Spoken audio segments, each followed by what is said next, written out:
저번에도 온라인 세미나를 한번 했었고, 기본적으로 설계에 대한 기초 내지는 어떤 특정 부분에 대해서 세미나를 하긴 했는데,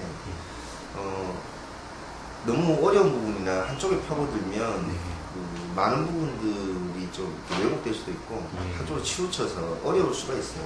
그래서 결과적으로 온라인 세미나를 하려고 보니까 다시 또 처음부터 기초 세미나를 하는 게 가장 많은 분들한테 접하기도 좋고 편할 것 같아서 이번에도 기본적으로 PCB 설계를 하는 데 있어서 기초, 뭐 부품을 만들고 회로를 그리고 회로 심볼을 그릴 때라든지 배치를 할 때라든지 이런 기본적인 걸 가지고 세미나를 할 텐데 굳이 한 가지 추가를 하자고 하면 예전에 제가 설계를 배웠을 당시에도 아니면 지금마저도 똑같은 교육을 할 수 있을 것 같아요. 근데 요즘에는 이제 스피드들이 빨라져서 같은 배치나 같은 배선이라 하더라도 하이스피드 설계가 접목이 되면서 설계가 진행돼야 될 부분이 이제 많아졌기 때문에 그것마저도 이제 기초가 됐다라고 생각을 합니다. 기본적으로 하이스피드 설계도 포함된 설계 교육이 돼야 되겠다. 그래서 이번에는 제목만으로는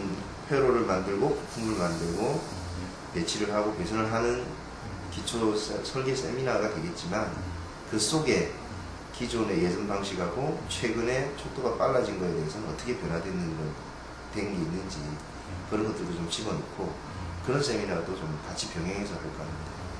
저도 지금 어떤 부분을 중점으로 할까 사실은 고민을 좀 하고 있는데 일단 너무 어렵지 않게 하려고 합니다.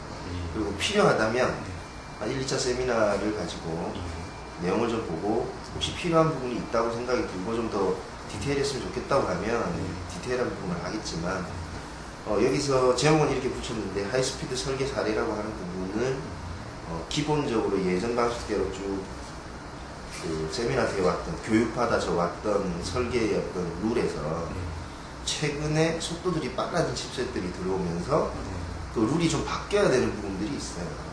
그런 부분이 이런 것들이 바뀌게 됐다라는 쪽으로 사례를 설명하고 그러니까 여러분들이 이제껏 받아왔던 혹여 예전에 받아왔던 교육에서 추가되는 어떤 내용이다 라고 하면 될 것 같습니다. 2, 3년 전에는 필요 없었던 부분이 불과 작년, 재작년 아니면 올해 새롭게 이슈가 되는 부분들이 있겠죠. 그게 어떤 걸 말하는 건지 그게 이제 속도가 빨라져서 하이스피드다라는 이야기를 많이 들었을 텐데 기본적으로 어떤 정도로 변화된 부분 그리고 어떤 부분 때문에 그런 이야기가 나오게 되는 건지를 알아야 아 이게 하이스피드구나 이런 부분 때문에 이렇게 변화가 됐구나 그런 사례를 좀 설명할까. 깊이 하려고 하면 너무 힘들어지니까 앞에 말씀드렸듯이 기초 설계 교육을 할 겁니다. 아는 사람들도 다시 한번 보고 그랬었지라고 할 정도로 기초로 하면서 대신에 포인트는 예전대로 쭉 오는 거에서 변화된 부분들이 있을 수 있겠죠. 그런 부분에 대한 거를 추가적으로 좀 설명을 하고 임피던스 적층 구조에 대한 부분도 심플하게 그냥 간단하게 설명만 할 겁니다.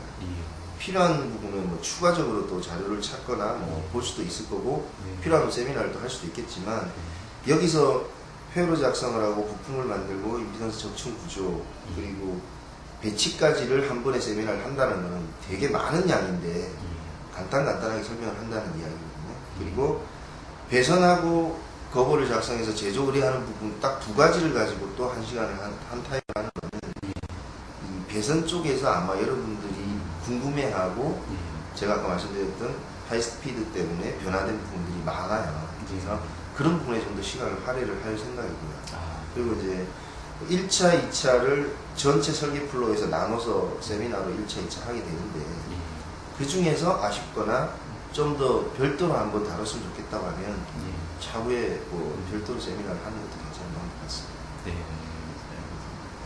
뭐 아무래도 기초니까 처음 설계를 접하는 분들도 설계를 해야 되는 분일 수도 있고 그리고 이제 대학생들 이제 이렇게 이쪽 계통에 이제 앞으로 일을 해야 될 분들 그리고 개발 쪽에 관련된 회사에 계신 분들도 직접 설계를 하진 않지만 내용을 알아야 어떤 식의 결과물을 요청할 수가 있는 거예요. 그래서 그런 부분들을 생각하면 뭐 이쪽 분야에서 개발에 관련된 부분은 뭐 어느 분이든 다 해당될 수 있다고 봐요. 그리고 기초라고 해도 우리가 체계적으로 저 같은 경우에는 기회가 좋아서 체계적으로 좀 배웠지만 체계적으로 교재에 의해서 순서대로 배웠으면 뭐 크게 도움이 안 될 수도 있겠지만 아무래도 이쪽 설계라는 부분이 이 체계적이지 못하게 이렇게 배우게 되는 경우가 많아서 아무래도 이제 저희가 자료화되고 아무래도 저희 세미나 자료화되고 동영상화되고 그리고 순서에 의해서 교육이 되기 때문에 도움이 좀 많이 되지 않겠습니까?